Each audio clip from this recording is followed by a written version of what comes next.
Alright, time for the last piece of the puzzle for upgrading my home theater system from 2012. And that's the Xbox Series X.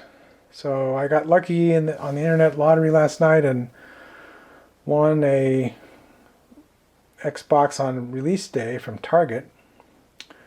And picked it up this morning. And it comes with the Xbox itself, one controller, and importantly, a high-speed, ultra-high-speed HD HDMI 2.1 cable. I bought a second controller. There's no problem getting controllers. These are sold out already again. I tried to get it for the pre-sale, failed, but last night I got lucky. So we're hooking this up to our home theater system with our LG LG C9 TV and D9 4700H receiver in our Dolby Atmos surround system, and we'll be replacing the Samsung Blu-ray player that's over here in this cabinet. And this Xbox can play these 4K. Hey Sophie, our cat likes it too. Play these 4K Ultra HD Blu-rays that have Dolby Atmos and DolbyVision, and we should be able to get true HD sound. That's part of the whole design of this home theater system, is to play these kind of discs and get true HD sound. So we'll see if that works. I haven't been able to get a true HD sound out of any source yet because all the streaming services don't support true HD because it takes more bandwidth. So having it local from the disc from the Xbox directly to the TV, and then using eARC to the home theater system, sound system, then it should work. So that's going to be the final test. And we'll also have some fun playing games. Got a few games I'm thinking about getting. So first step is to get rid of or take out the old Blu-ray player, and then we'll put in the Xbox in that cabinet, and we're going to be doing some modifications to the cabinet, including drilling some more holes in it for heat dissipation, because this Xbox has a fan on top of it, I think 140 millimeter fan, to exhaust the heat. So we need some holes at the top of the cabinet. You can see there's some holes at the bottom, but none at the top. So we want to be able to have heat to flow up from the bottom to the top. That'll be our first step. We'll also be cleaning up the wiring in there and doing some other things like that. Here's our cabinet. We also have the SmartThings hub in here that controls the plug that turns on the subwoofer and the auxiliary lights and the power for the Chromecast Ultra HD. Take all this. I'm also going to get rid of this shoebox. I've been waiting to get it up off the ground. We won't need to worry about that with the Xbox because it's going to sit upright. There's enough room in here to sit upright in this cabinet. So as you can see, we have some holes in the back over here. It's just on that one side. So we're going to be using the hole saw after we get all the wiring out of there to cut some more holes in the top for some heat dissipation. We also have our Ethernet switch. So this is hardwired to our router that's hooked up to the cable modem for we have Comcast internet. I've also got a power strip back here, which is important. So we're going to be cleaning all this up so it's not all just a big jumble of wires. That's not the greatest installation there. So there's lots of things to hook up to the Ethernet to. There's the Xbox needs it, the TV, the receiver, the Chromecast Ultra HD. Just about everything needs a Ethernet connection these days. So that's why we have a switch in here.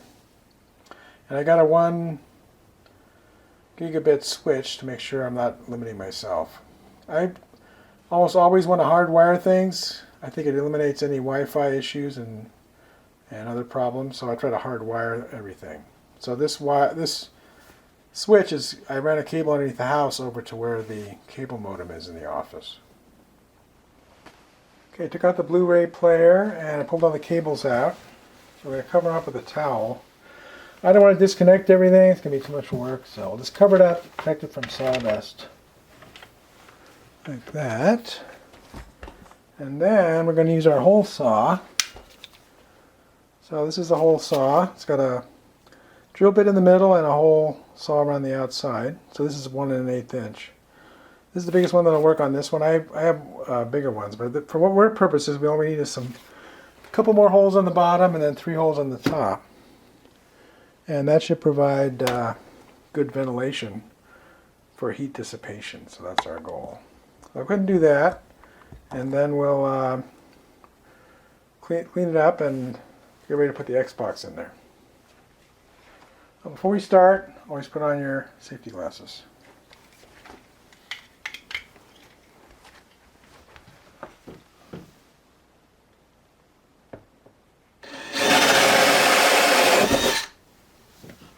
So the hole saw works really well. It just makes a nice clean cut, and then the plug just goes right into the saw, so you have to get that out afterwards. So I'll cut the other holes, and another hole on the bottom, and then 3 on the top, and then I'll come back and show you how it's all done.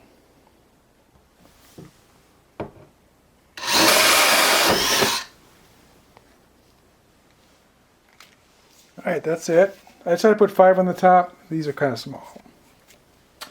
Some of the plugs fell down behind the cabinet. That's no big deal. We'll just find those when we take the cabinet out someday. So I'm going to get the vacuum cleaner out, vacuum this up, and we'll start installing the equipment. Alright, the next job is to hang this Ethernet switch. We don't want it just flopping in the back like it was before. So I'm going to hang it on this wall over here. And it's got some little cutouts here that these, I think they're about 7/8 inch screws should work to fit in there. Then we can hang it on the wall. So measure the holes, it's about 8 centimeters apart. So we'll just make a couple pokes in the wall with our awl, and then we'll screw it in and hang it up. Okay, I've got my 2 screws in. I just need to hang this on them. A bit tricky to get it in there. There. That's just hanging on the wall, and it's got good airflow to the sides and out the back, so that should be fine. And then we'll go ahead and the next step is to replace this HDMI cable that was being used for the Blu-ray player, the old one, and install it for the new one, because the new one is the Ultra HD, so we need to replace this with the new cable. Okay, I took out the old HDMI cable. I got to feed this new one through, so it's going to go back into the back of the LG and HDMI port 4, just like the Blu-ray player did before. That's the next step. So we're using our hole in the bottom, and we just feed it around. And hopefully it'll come out so we can see it. And I'll grab it on the other side. And the other side will go into the back of the Xbox. So now we're ready to put the Xbox in there. We've got a Ethernet cable set up for that. I bought all new Ethernet cables when I bought this gigabit switch. I want to make sure I had fast. I have a bunch of Ethernet cables lying around. I don't know what their specs are anymore. So I bought some all brand new cables. I'll put a link in the show notes. Also put a link to this switch that I got. This is ready to go. So we have a power strip for the Blu-ray, for the Xbox. We've got a HDMI cable run, and we have an Ethernet connection. So that's everything we need. Before we actually install it, we're going to check the firmware version of the TV and see what version we've got. I think we should be fine, but we'll just double check that before we install it. Alright, surprise, surprise, there is a new version. I thought there was, but I thought it wasn't coming out till the end of this month. So we have version 4.8 right now, and this, or 4.08 rather, and this new one, so I'll have to turn it on again to give us another chance to do it. This new one I think fixed some problems with G-Sync, which we don't have to worry about because the Xbox uses FreeSync. But we'll go ahead and do this now and get it from here if I go to General. Let's see. Got this TV, I think. Yeah, so there's a new version of the firmware, version 5, and Haven't heard any problems with it. It may or may not fix the G-Sync problem, which is when you hook up a PC to this with a NVIDIA card, but we're not doing that, so I'm not going to worry about that. I'd rather the latest firmware, because it may have a fix for the Xbox, who knows. I'm going to go ahead and install that. That'll take a little bit, probably. Hey guys, we're actually running 4.80.03. Okay. We'll go ahead and do that, and we'll come back, and then we'll hook up the Xbox.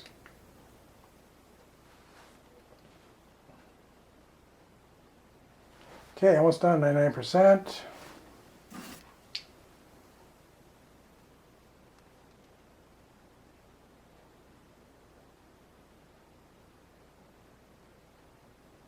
Just going to reboot the TV. Meanwhile, I installed the Xbox in the cabinet, and I'll get a closer look in a minute here, but it fits in very nicely. There's plenty of room on top for air ventilation. And it uses RF, so we don't have to have a line of sight to the front of it, so we'll probably put it to the right side of the cabinet to make it easier to access the Blu-ray player. Okay, so it's been updated. We just need to restart it, so we'll power it off. And we'll power it back on after waiting 10 seconds. Should come up with a new firmware. We'll double check it. Got the WebOS sign, that's good. I don't think this, hopefully we don't have to recalibrate. I don't think we do. I think it doesn't wipe out your calibration. That would be a pain. So I'm going to assume it doesn't. I'll double check that later though.